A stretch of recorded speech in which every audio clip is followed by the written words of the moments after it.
Hi sa lahat ng mga future social workers dyan. Makinig kayo para to sa'yo, lalo na po sa mga nabagsak this 2025 swele.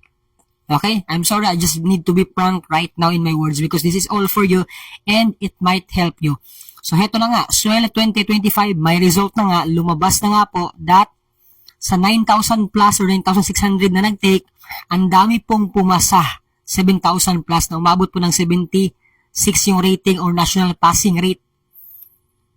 Now, ito yung opinion ko and implication. No, kung ano ba yung paano itong makakatulong sa iyo ng mga data. Now, mayroon pa akong datang ipapakita sa inyo. That from 2012, ito po yung data ng mga pumasa from 2012. 2012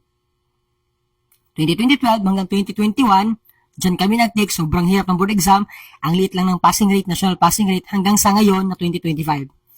Seems like na ito yung nangyari.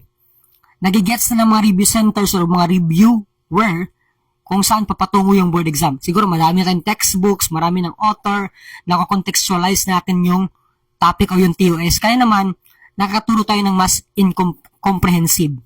Pero yung nangyari, kasi kaya madaming pumapasa. I don't believe it in a fact na easy lang yung board exam. No, wala pong easy na board exam. Siguro lang marami talaga tayong textbooks na or mga yun aspeto.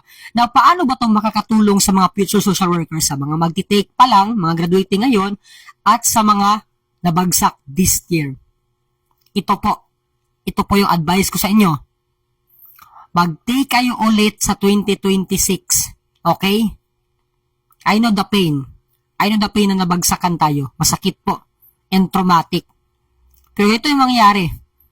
Dapat po may continuation po yung pag-take natin ng board. Lalo na pag nabagsak po tayo. Kasi malay natin, baka mag-change na naman or baka may mag-resign sa board. Papalitan na naman ng bago, taga-ibang country nag-masteral, nag-doctorate, iba na ulit yung galawan ng exam.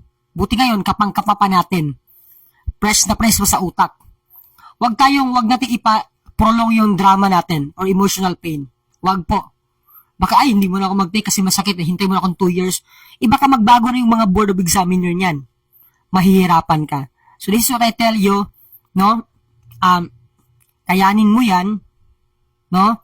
And I believe in God's time, He will give that to you. Okay? Ang punto lamang nitong video na to, wag mong i-prolong yung emotional pain mo. Mag-take ka talaga in 2026. No? Yun lang po.